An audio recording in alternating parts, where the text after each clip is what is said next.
Hey, what's happening there, guys and gals? Welcome back. This is the Kawasaki ZH2, and I think you'll all agree with me when I say that this is not a beginner motorcycle, but that's exactly what we're going to discuss in today's video.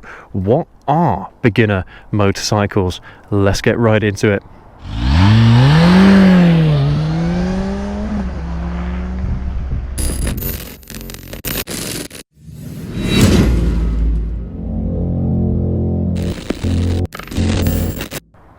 Yeah, you'll find a lot of YouTube channels joking about Hayabusas being beginner bikes and all that stuff, and ZR 1400s, and this of course is in that same category of absolute insanity on two wheels.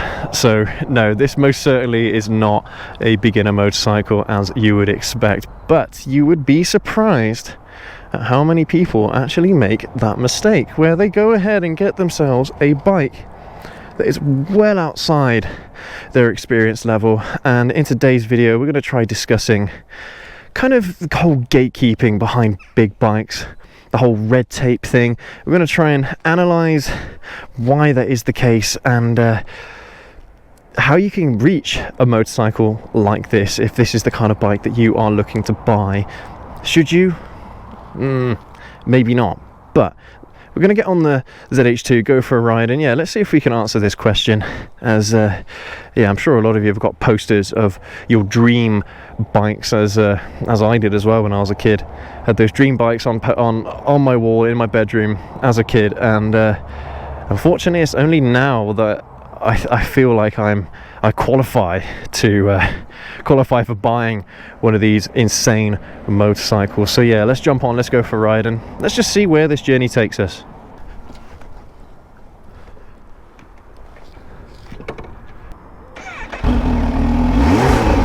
Woo! Oh, gravel. Oh, I hate gravel. Yeah, gravel's a killer, guys. Don't let it fool you. Gravel on a motorcycle is an absolute killer. But yeah, so beginner motorcycles. Now look, this is kind of there's a lot of confusion around what a beginner bike is, and you know what a mid-level or mid-tier bike is, and of course what a high-level or top-tier bike is. And a lot of it is going to depend on the amount of research that you've done on said motorcycle. Like, look at YouTube channels like ours when we do our reviews of bikes like this, the ZH2, Hayabusas, Fireblades, R1s. You know, these kinds of motorcycles are all advanced motorcycles, and there's a reason why there's a lot of gatekeeping around it. It's a lot of the time it's for your safety and for the safety of those around you. Yeah, if you don't know how to control a 200 horsepower bike, what are you doing? Honestly, it's quite scary though, the amount of times that people buy these kinds of bikes and they don't really know what they're getting themselves in for. That's why you always test ride, guys. Always test ride motorcycles before you buy them. Then you get a really good idea of how that motorcycle feels, how it handles, and whether or not you can actually handle it. Look, guys, I've mentioned this before. I've been riding for well over 10 years now, and a lot of that time I was on a mid-tier beginner motorcycle. A lot of people would, and even myself, I consider it a beginner motorcycle, and I was on that bike for best part of 8 years. And this is where experience kind of comes in, because even though I was on a mid-tier beginner bike, going from that to a ZR 1400, okay, a bike that is in a completely different universe to an ER6, I was still able to control that bike. And a lot of it is down to your own personal limits, your own personal discipline, as we've discussed before. But then at which point are you, or should you be ready to ride one of these big bikes? That's difficult to say. A lot of it is an age thing as well. I tend to, believe me, I was one of these people in my younger years. I would certainly want to, I don't know, thrash the throttle and kind of give as good as I got, kind of thing. And that was not the right attitude to have at all. But I suspect that that's the case with a lot of young riders, and it's not just me. So age is certainly one of those things that can mean the difference of whether or not you're ready to get on a top tier motorcycle or not. But yeah, there are videos that I've seen where there are kids, I think as old as 20 or maybe even younger than that, where they've been riding for a year and they go out and buy themselves an R1. And I think a lot of you will agree with me that is absolutely stupid. How can a 20-year-old after 1 year of riding think that getting an R1 is a good idea? It probably isn't. But at the same time, it's one of those bikes that you should work towards. Yeah, understand that you're not the best rider in the world. I mean, I'm certainly not the best rider in the world by any stretch of the imagination, and I don't think I ever will be. But I understand the limits that I have. You know, I understand my level, my riding level, my riding potential. All right, so let's start off by giving you a few examples of beginner motorcycles. Now in the UK, of course, this is very, very easy because a 125cc motorcycle, which is the upper limit of what you can have as a learner. Of course, they are beginner motorcycles, but at the same time, even after you've passed your test, you know, what kind of motorcycle should you get after that? What are the beginner bikes of the mid-tier? Well, beginner bikes of the mid-tier usually start off between the 300 and 650, so kind of like the A2 range motorcycles. We actually have a video about the best A2 bikes that you can currently buy, so I'll leave that up in the top corner for you to watch afterwards if you're interested in knowing a bit more about these motorcycles. And then of course you've got the upper tier of mid kind of weight motorcycle, and that of course is 600cc super sports. It's quite funny actually, on one of the live shows recently I mentioned about Tom Cruise in Top Gun, and he rides a GPZ 900R, and I decided to check out what the spec sheet was of that bike. It's only producing a little over 100 horsepower. That's for a 900cc bike, so what you would consider a leader bike nowadays. Believe it or not, a 600cc Super Sport produces significantly more power than that 900R from Cowie. And that's a great example of how the times have changed. So you've got what would have been considered absolutely crazy back in the 80s is now a kind of normal thing. 600cc Super Sports are very popular, you see them everywhere, you see a lot of people riding them. But it's crazy to think that they produce more power than motorcycles with significantly more displacement after just a few years. So those are the kind of beginner bikes, and those are the kind of bikes that you should work your way up towards. Now I would say, in my opinion, after the experience that I have had, after 3 years of riding, whether that be a 125cc in the UK or say a 300 or a 400 in the US, after that point you could probably go up to something a little bit more mid-tier. So you could go maybe a 650 parallel twin or a naked. You could make the jump from that to a 600cc Super Sport. You could do that. I think 3 years is still a little low on the experience level, but 3 years is okay. It's better than 1 year before getting on a bike like that, you know? So that's what I would recommend. After 3 years of riding, you can go up to a mid-tier motorcycle, parallel twin or Super Sport.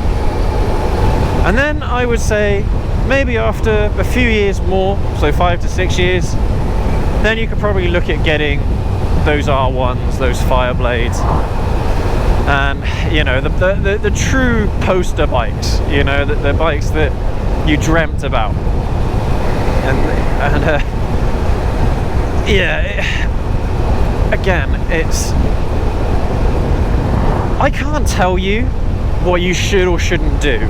It's like a rider that has been out of riding for, say, 3-4 years. They haven't ridden a motorcycle in 3 or 4 years, but of course they have a full motorcycle license and they decide to get back in the game, and so they get themselves a brand new motorcycle and they end up getting themselves a Gixxer 1 litre, a Gixxer 1000. Again, I wouldn't recommend you do that. If you've been out of riding for a while, you should not do that. Ideally, if you're out of riding, keep the same bike that you had, and then after a year, maybe 2, depending on how long you've been out of the game for, stay on that motorcycle for that length of time, and then look at something bigger than that. But these are just my recommendations, guys, okay? And your personal circumstances may differ completely. Of course, in the UK, you have to go through, depending on your age, you have to go through the 125cc process, then the A2 process before you can get onto one of these bigger top-tier motorcycles. And I do kind of agree with that concept, but I don't necessarily agree with the way how they've done it. You know, 125cc seems a bit low for me. I would say 200 or 300cc or somewhere in between that should be the limit for a learner, because I mean, a lot of people would disagree with me there as well, especially in the UK, simply because, you know, you can go faster on a 300, significantly faster than you can on a 125, and yeah, and they have significantly more power. But that's the thing, you can be stupid on any motorcycle. It doesn't matter how fast or how big it is. You can be stupid on a 125cc. You can get yourself killed on a 125cc. But the biggest problem that I have with the 125cc class is they're not a real representation of what a motorcycle is, you know? I mean, imagine being like a 17-year-old or an 18-year-old and you've done your CBT and then you go on to do your full license or your A2 license. Well, it's going to be a big jump going from 125cc to an A2, like a Ninja 400, which is on the top kind of level of A2, or a CBR 500R as well. That's pretty much the biggest motorcycle you can get that is an A2 in the UK. And that's a big jump, guys. Going from a 125cc to a 500cc with 5-6 times the horsepower, 5-6 times the torque. Fine that the top speed might not be that intimidating, but they can go over a ton. They can do 100 miles an hour easy, but it's a big jump. And it wouldn't surprise me if you do get a lot of people that struggle with that kind of tier of motorcycle just because it's such a big jump. So for me, a CBT kind of category should be 250, 300cc in my opinion, and then of course an A2 motorcycle could be 500cc and up. That's what I think personally, you know, in our situation here in the UK. But yeah, a lot of you don't have that kind of bureaucracy in play, so you can literally just do, is it an MSF course in the United States? I'm not entirely sure how it all works over there, but you do an MSF course and you can, I think, depending on the state maybe, you can ride any size motorcycle, which seems absolutely ridiculous, but yeah, that's how you do get people buying R1s after 1 year of riding. And that guy I was talking about probably started off on a 600cc Super Sport. So yeah, it does get a little bit ridiculous. And for those of you that are a bit taller, that are bigger guys, don't worry about buying smaller displacement bikes. You'll find that there are lots of different physical sizes for the same displacement. Like, take this ZH2 for example. This ZH2, so 1000cc, inline 4 supercharged, and it is a taller motorcycle than my ZZR 1400, which is, you know, again, kind of up there with some of the biggest motorcycles you can currently get. So honestly, if you are, say, 6-7 foot tall, what's that in meters, I don't know, 190 to 220 centimeters tall, if you're around there, don't worry. Again, just go and test ride certain bikes. You'll find that a lot of them will fit you. So you do find a lot of guys starting off on Hayabusas because they're the only bikes that they think are big enough to support them, you know, they're big enough for them to fit on, when that's actually strictly not true.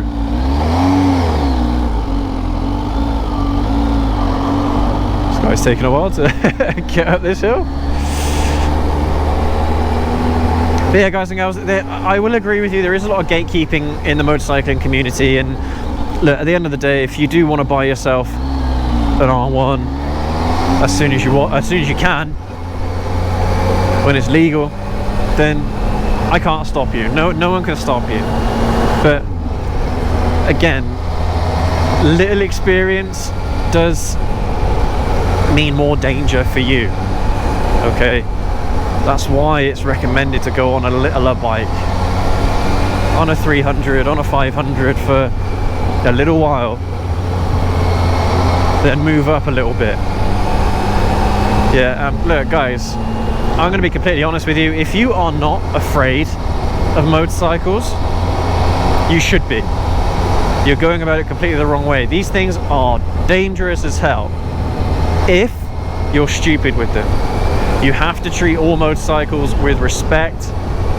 You have to keep control of your urges. Yeah, you have to know when you can have a little bit of fun. You have to know when you have to rein it in. Yeah, I don't go racing around these country roads a lot of the time. I'm usually cruising, and then if I do want to have a little bit of a blast, I'll look for a straight road, a piece of straight road on my trip, on my journey, and then I'll give it some. Yeah, that's discipline. You have to be disciplined, you have to respect the machine. Doesn't matter what bike it is, you have to respect it, and you have to be disciplined with it. And if you have those two attributes, you'll be fine. Yeah, because then the only thing you've got to worry about is people around you.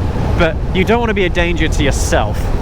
That's the main reason why there is red tape around motorcycles and all that stuff. I mean, I used to say in my earlier videos that you shouldn't really ride a ZZR 1400 unless you've got 8+ years of experience. Like, okay, maybe that's me being a bit zealous or overzealous in that video. I don't think you need 8 years experience to ride a Hayabusa, but as long as you've got 6 years, I would say a minimum of 6 years riding experience on almost any bike, but ideally on a middleweight bike. If you've got 6 years or a few years on a smaller bike, and then 3 years or a few years on a middleweight bike, then you'll be okay. Because yeah, it's, I don't know what else to say, guys and gals. Unfortunately, that is the way of things. And look, I would recommend the same thing if it was with cars as well, you know. I wouldn't recommend that as soon as you pass your driving test, you go out and buy yourself the biggest Ferrari you possibly can. Just because you have the money and you can afford to buy a machine like that doesn't necessarily mean that that's what you should do. How many videos have you seen of kids with Mustangs, or I don't know, what's another big muscle car?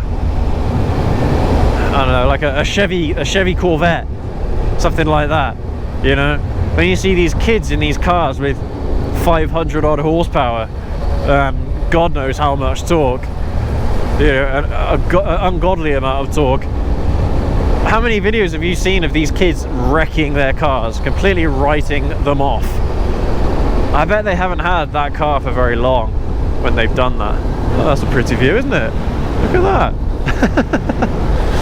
Very nice. I wish there was an area I could pull over and take some pictures.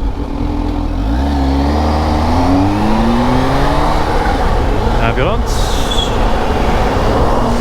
Yeah, guys, I think I'm going to end the video here, as I think I have explained my position and I've given you my recommendations, and I think I've given you the reasons, or the main reasons, why there's gatekeeping and red tape around motorcycles. But yeah, at the end of the day, it's your choice. But just be aware that if something bad happens and you're going 150 miles an hour because you felt like it, that bike probably isn't for you, okay? And the typical thing is, you're not going to get yourself killed, you're going to get someone else killed. Unfortunately, that's just the way of things with motorcycles. But yeah, let us know your thoughts in the comments, guys and gals. Let us know your progression. If you're a seasoned rider and you own a 1 litre motorcycle today, what was your progression? Did you go from a 300, 600 to a 1 litre? Did you do that natural progression, or did you go straight in for one of the big boys? Let me know in the comments down below. Of course, a lot of these opinions that I have, they're just opinions. Yeah, these are just opinions based on experience, my own experiences, but that doesn't necessarily mean that it's gospel, okay? So convince me, guys. If you feel differently about the things that I've said, drop it in the comments. Convince me why I'm wrong, okay? I'm more than happy to be proven wrong in any of the videos that I put out. It's all about enlightenment. It's all about making ourselves better riders at the end of the day. But yeah, make sure to leave a like, make sure to leave a comment, make sure you hit that subscribe button. Our subscribers have been going through the roof recently, so thank you ever so much to you recent subscribers and anyone that has recently engaged with the content. You guys are amazing. But yeah, let's try and reach that 2,000 as quickly as we possibly can. But yeah, thank you ever so much for watching, guys and gals. I will catch you all in the next video. Have a good one.